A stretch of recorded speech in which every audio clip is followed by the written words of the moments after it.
जंगल में कहाँ संत मिलते हैं, मिल ही तो गए।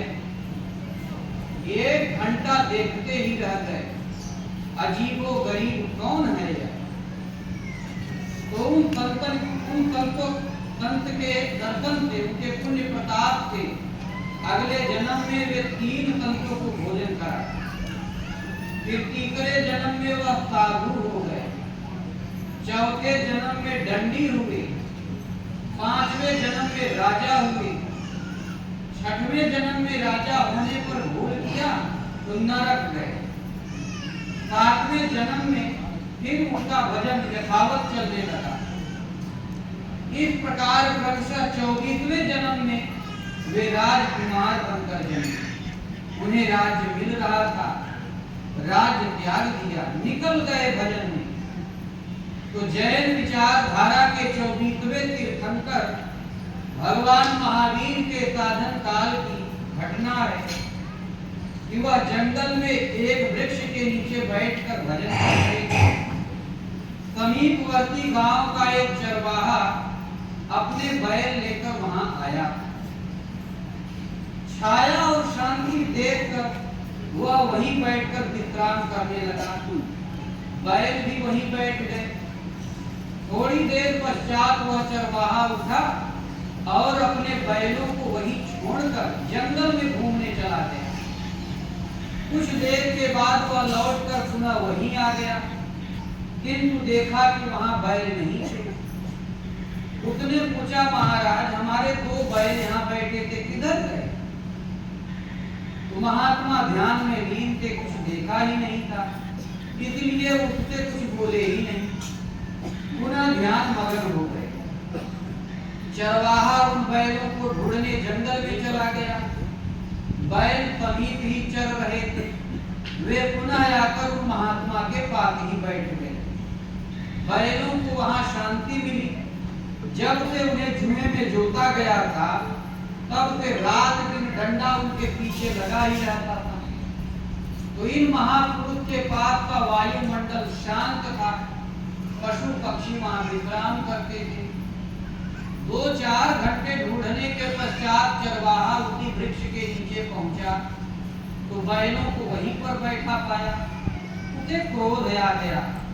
बोला, बैल यहीं थे किंतु इस तपस्वी ने बताया नहीं, 4 घंटा मुझे परेशान किया। ये ऐसे बैठा है मानो सुनता ही नहीं, बहरा होने का स्वांग कर रहा है। ठीक है, अभी से बहरा ही बना देता। चरवाहे ने कुश का एक पौधा उठाया। उसने कुश की पैनी और ठोस जड़ भगवान महावीर के कान में ठोक दिया और सरौता लेकर ऊपर पत्तियों का भाग काट दिया, जिससे कि कोई उंगलियों से पकड़कर कुछ निकाल न ले। बोला, लो अब कुछ नहीं सुन सकोगे। बड़बड़ाता हुआ वह बैलों को लेकर वहां से चला गया। भक्तों की दृष्टि पड़ी, वे उस कुश को निकालने लगे किंतु वह नहीं निकला। लुहार बुलाया गया। उसने सनटी से पकड़कर कुश को खींचा। कुश के साथ रक्त निकला। महावीर पानी के मुख से एक चीख भी निकली। इतने में उन्हें आकाशवाणी मिली, पिछले जन्म में तुम राजा थे, तुमने एक निरपराध व्यक्ति के कान में कील ठोकने का आदेश दिया था, स्वयं उपस्थित रहकर उसे दंड दिलाया था। वह प्रायश्चित आज पूरा हुआ। वास्तविकता तो यह थी कि चरवाहे ने वह कुछ नहीं ठोका, वह तो जन्म जन्मांतरों का बदला था। वह प्रायश्चित पीछा कर रहा था। संस्कार आया और घटना घट गई। इसलिए अभाव हमारे हृदय के ऊंचे नीचे संस्कारों के परिणाम हैं।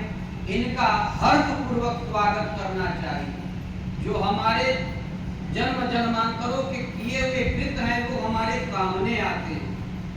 यदि हमारे हृदय में भजन की जागृति है, सदगुरु ने भजन को जागृत कर दिया, वो उसी तरह से निषेध हो जाते हैं, प्रभावहीन हो जाते हैं जैसे रुई।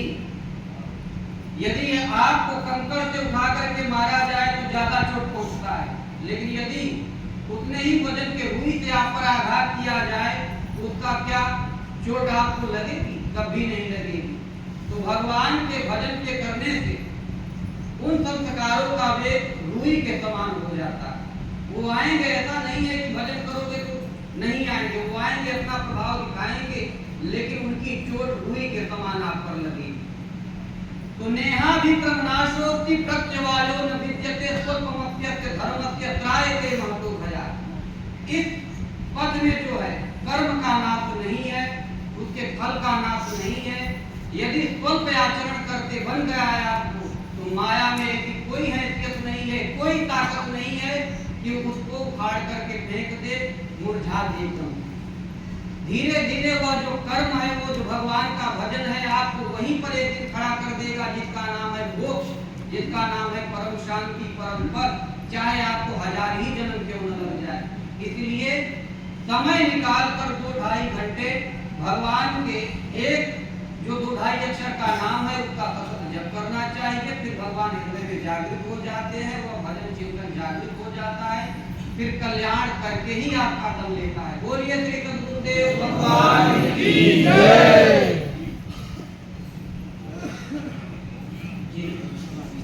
और कुछ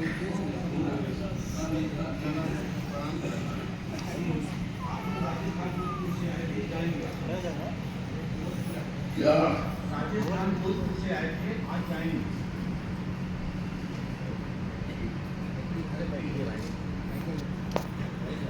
एक तो कुछ नहीं कहा, अरे भजन आगे पूरा करना चाहिए, नहीं किया। भजन नहीं था, दृष्टांत था, दृष्टांत का अच्छा छोड़ो,